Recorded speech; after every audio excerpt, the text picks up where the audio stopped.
So the 4 drivers below the transfer line are the 3 from Hendrick Motorsports and the hometown hero, Clint Bowyer. The Kansas native will have a large cheering section. Will that be enough? I don't know. I don't think so. No? No. I'm sorry, Clint.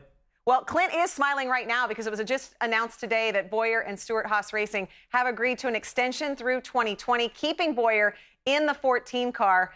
No question, he is the blue-collar everyman, the guy you want to have a beer with. Yes. And as drivers, as tell Rutledge, also the reason you may need bail money. If you haven't seen it, here's the very funny Bowyer-esque edition of Rhett's Basement. I got you this.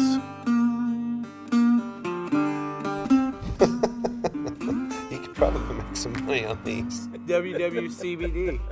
Are you poking fun at me with this? No. You know what a Cinco de Mayo means? That's not, no. Cinco de Mayo? Mayu? What would Clint Bowyer do? That's not a question that I ask myself often. And why is that? It would not be the correct answer for me. They ask you in other rooms here, they're like, so who's the biggest partier? It's like, wow, a lot of us used to be back in our single days. Now, we're all about married, but I think Boyer's still got it. What I do is I've been asking him situational things like, here you are, here's a scenario. So I'd like to ask you a few of them and see if they line up. Shall we? I will never forget this. Let's say you were showering at the infield at Talladega, only to find someone stole your clothes. Talladega, baby! Woo! You always come back and have a good time. What would Clint Bowyer do? Bowyer would grab a paper towel and just walk out, say what's up. Is the shower curtain still on there? It could It's be. Talladega. It's still the old school, you sit down on the toilet, high five the guy next to you. I think we all know what he would do. Full swing motion. Ass out for sure. Clint Bowyer would probably just walk back to wherever he was going in a towel. And not like the full towel. Like The hand washcloth? washcloth towel. Would you grab anything as you're running out? What are you gonna grab? They stole your clothes. Some people said a washcloth, one person said a paper towel. Would he run? You know perfectly. What? He just walk out. Probably light jog. Light jog. Yeah. Not a sprint. Yeah, I don't think he's going to sprint or run anywhere. I've seen him run one time. He was a good runner, but I don't think he wants to do that again. Was that at Phoenix? Yes. Yeah. I think that's the only time anyone's ever seen him I run. think you're right. Here goes Clint. Clint's coming. Y'all get Bowyer. Y'all get Bowyer. Don't have to do that stupid. All right. You got 30 minutes to pick up a keg. You need cash. You got no wallet.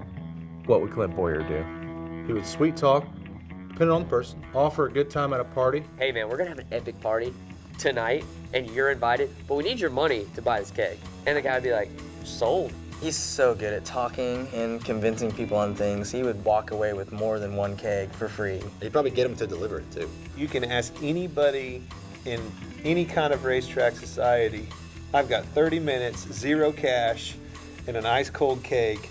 What do you say? Are you in? Are we partners? I guarantee it would happen. This makes me so happy right now that's because you know that's true. So the best part is that Clint not only confirms it would happen, guarantees it, and without hesitation. Oh, I don't deny it. I've hung out with him. I know for a fact, yes, he can, as Kyle Larson said, he can basically talk his way into anything and convince you of anything. But here's the thing. I am not surprised by this re-signing because what are you told when you're a young driver coming up through the ranks? First and foremost, you've got to perform on the racetrack. Second, be marketable and be yourself. He ticks all of those boxes and is probably one of the biggest personalities we have in this sport. It would be an absolute shame if a guy like that who's performing, making the playoffs, is not able to be re-signed by a top organization like Stewart-Haas Racing. So very happy that he'll continue in that car. And I think that's an excellent thing. And maybe we'll see an uptick out of performance. Maybe he'll find that way into the round of 8 here with this great news. At his hometown track, to be back behind the wheel of the 14 for Stewart-Haas, like Parker said, in 2020. Hey, Motorsports fans, thanks for watching. Make sure you hit subscribe before you go for all the latest news and highlights across motorsports.